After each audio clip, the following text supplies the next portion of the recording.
Okay, this is how the move and compare a function for analog input 1 to 005. So how to send the memory? First click memory, but make sure program mode.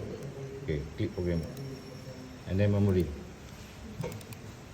and then go to data, type in 20. Okay, and then change here to binary. Right click,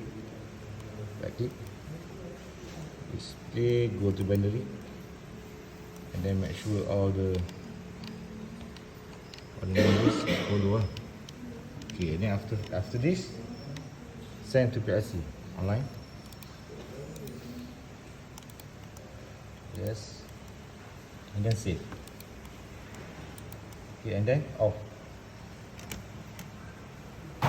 this one until the error is appear, and then turn on back. So this means already connect analog input, just like that.